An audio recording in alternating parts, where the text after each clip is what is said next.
8h02 em Campos, já voltamos com o nosso Folha no Ar, ao vivo hoje, quinta-feira, 27 de outubro de 2022. Muito bom dia para você que está ligado aqui na Folha FM, para você que está chegando agora, seja bem-vindo. Estamos no Face, no YouTube, no Instagram. Você acompanha esse programa ainda hoje no podcast e em todas as plataformas e logo mais na Plena TV com a reprise às 17 horas. Hoje no programa com Aloysio Abreu Barbosa estamos conversando com o analista político Ricardo Rangel. Hoje já falamos sobre as eleições estaduais, né, para deputado federal, deputado estadual, senador, governador do estado do Rio, e agora a gente, né, vira a chave para nacional, reta final e, né, como diz aquela propaganda, cada mergulho é um flash, né? Cada momento você tem aí uma novidade nessa eleição e parece que a coisa, né, não para por aí. Deixa eu trazer o Aloysio Abreu Barbosa, você abrir esse bloco aí, por favor, Aloysio.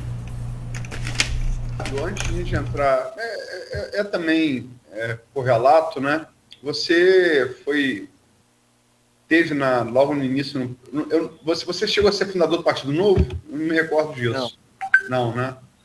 Mas você teve logo lá no início e se candidatou a federal em 2018 pelo Partido Novo. Eu estou vendo aqui agora que o Partido Novo parece confirmar as acusações de linha auxiliar do bolsonarismo, né? Ou de bolsonarismo literalmente laranja, que é a cor do partido e a condição de quem é aliado sem assumir muito bem, né, na metáfora, e acabou de suspender João Amoedo agora de manhã por ter manifestado apoio a Lula no segundo turno das eleições. Como é que você encara isso? Olha, meus amigos do Novo que me perdoem, mas eu acho que isso é uma morte horrível, sabe? Acho que eu tô muito longe de ter sido um fundador do Novo. Eu entrei no Novo em 2017, quando eu decidi me candidatar no finalzinho, eleição de 2018, eu entrei no finalzinho de 2017. Eu entrei no Novo porque era o único partido que falava que a reforma da Previdência era importante, enfim, tinha um olhar sobre a necessidade das reformas que os outros partidos não enxergavam. Eu achava que a reforma da Previdência era de longe a coisa mais urgente do Brasil. Depois, meio que todos os partidos chegaram a essa conclusão e todos os partidos têm uma clareza sobre a necessidade de reformas. Eu saí. Aí o Novo bolsonarizou ainda durante a campanha eleitoral de 2018, que me deixou numa situação muito desconfortável, porque eu acho que o bolsonarismo o Bolsonaro é o enterro da democracia, enfim, eu acho muito ruim por muitos motivos. E eu acho que o Novo saiu do que ele pretendia ser, né, de ser uma coisa nova, moderna, etc. e tal. Eu, obviamente, não era... Eu achava que o Novo não tinha preocupação com justiça social com a intensidade que é necessária num país tão injusto quanto o nosso. Mas, enfim, e o Novo bolsonarizou ainda durante a campanha eleitoral, e assim que a legislatura seguinte começou, o Novo elegeu 8 candidatos, 8 deputados federais. E essa bancada aderiu ao presidente de uma maneira muito rápida e muito impressionante. O único que ainda ficou um pouco mais longe, um pouco mais crítico, foi o Thiago Mitrô, e que depois acabou, por gravidade, aderindo também.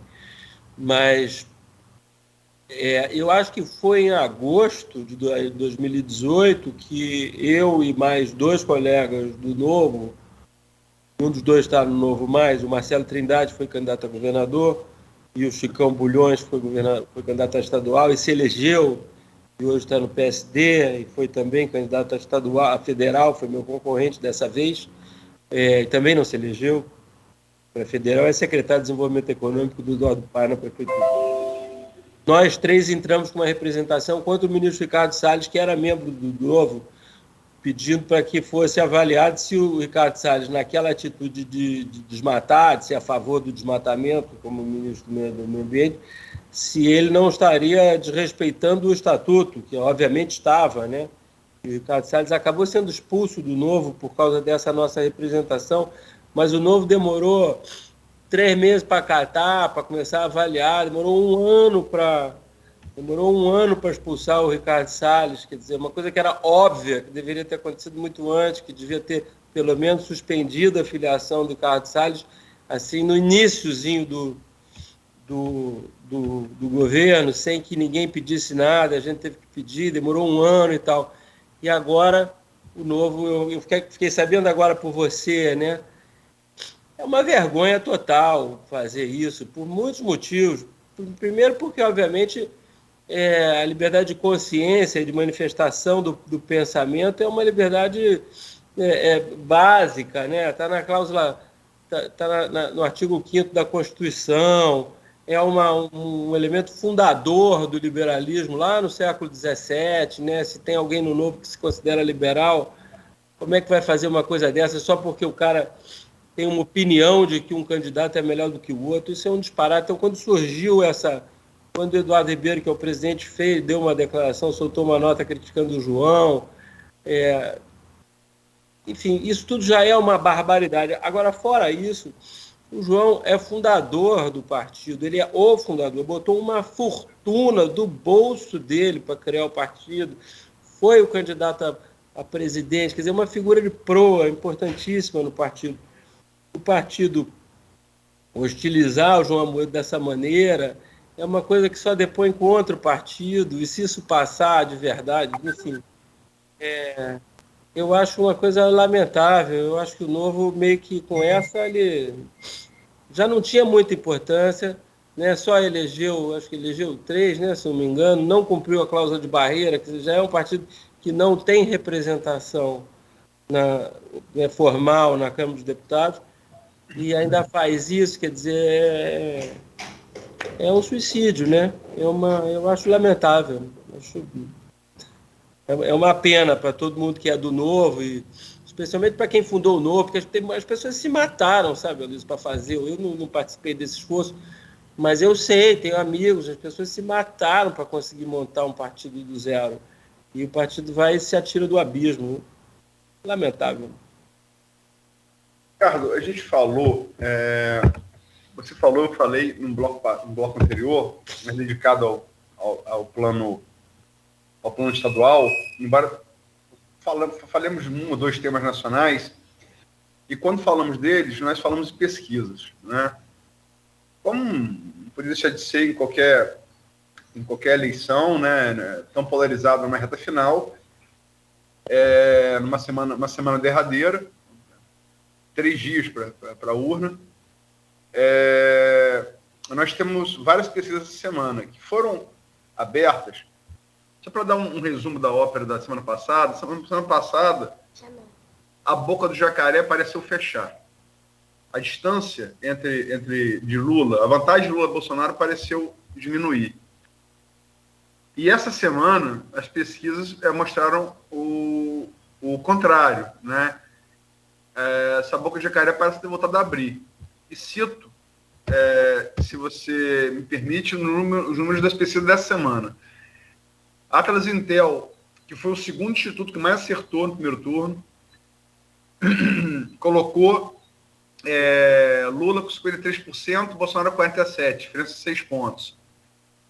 Na mesma segunda-feira, o IPEC, o antigo Ibope, colocou Lula com 54%, Bolsonaro com 46%, diferença de 8 pontos. Na terça-feira, a IPESP colocou Lula com 53%, Bolsonaro com 47%, 6 pontos. O mesmo número de diferença da Atlas Intel. E a Paraná Pesquisas, né, colocou uma diferença bem menor, Lula com 50,2%, Bolsonaro com 49,8%, diferença de 0,4%. Mas há que se lembrar que a Paraná fechou um contrato com o PL, ainda no período pré-eleitoral, esse ano, de 2,7 milhões, que bota um pouco sob suspeita essa diferença menor da Paraná. Muito embora tenha sido o terceiro instituto que mais tem acertado no primeiro turno. Por fim, ontem, Quest e Poder Data. Quest deu Bolsonaro com 48 na estimulada. Perdão, Lula 48, Bolsonaro 42, diferença de 6 pontos. A Poder Data 53, Lula 47, Bolsonaro, diferença de 6 pontos. E a Quest, embora tenha aumentado a diferença na estimulada, ela inovou com esse likely voter, onde a certeza do ato de votar, ele se soma à intenção de voto pura e simples. A Quest introduziu isso, está numa tentativa de tentar corrigir os erros do primeiro turno, colocou essa diferença diminuindo um pouco. Ela diminui bem, aliás. Lula fica com 52,1% e Bolsonaro 47,9%, ou seja, uma diferença de 4,2%. Como é que você analisa esses números e o que você projeta a partir deles para daqui a 3 dias?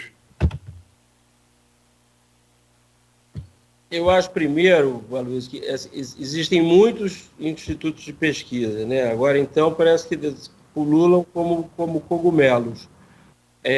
Eu acho que há institutos de pesquisa que são muito respeitáveis, muito sérios e muito tradicionais. Há outros que não quero falar mal de ninguém, mas há outros que não estão nessa categoria dos super respeitáveis. Paraná Pesquisa não está entre esses super respeitáveis. Eu acho que, tirando pequenas oscilações, todos os respeitáveis andaram mais ou menos na mesma linha, inclusive com diferença, porque o importante não é exatamente qual é o número, né, mas o filme. Qual é a consistência, qual é a trajetória, qual é a tendência, qual é a inclinação. E isso todo mundo foi consistente consigo mesmo, todo mundo muito parecido um do outro, quer dizer, tem um que dá sempre 5, tem um que dá sempre 6, tem um que dá sempre sei o quê. Então, se você olhar cada um dentro do seu filme, acho que é tudo consistente. Então, não houve nenhuma mudança, não tem nada particular assim acontecendo, né? Então, para mim, eu acho que vai dar aí esses 5% de diferença mesmo, que não é uma diferença enorme, mas também não é apertadinho para dizer que houve roubo, fraude. É uma diferença consistente que, enfim, garante que não tem. Vai ter o tumulto que o Bolsonaro fizer, mas do ponto de vista dos números, acho que vai dar Lula mesmo e vai ter muita gente esperneando. Domingo vai ser um dia tenso, mas é isso aí. São 8h15. Ô, Ricardo, eu vou te pedir licença rapidamente novamente, Aloysio, e a você que nos acompanha, só para fazer um intervalo aqui bem ligeiro e a gente volta. Tem muita coisa para falar sobre essa eleição. Aliás, a Genial Quest já deu, agora recente, a Minas Gerais, Lula tem 45, Bolsonaro 40. E Minas é a menina dos olhos aí, né, da eleição no Brasil, até por motivos que a gente já conhece. São 8h15, nós voltamos em instantes aqui no Folha no Ar, oferecimento de Proteus, Unimed Campos, Laboratórios Plínio Bacelar Vacina e o apoio de Green Energia Solar. Eleições 2022. O Grupo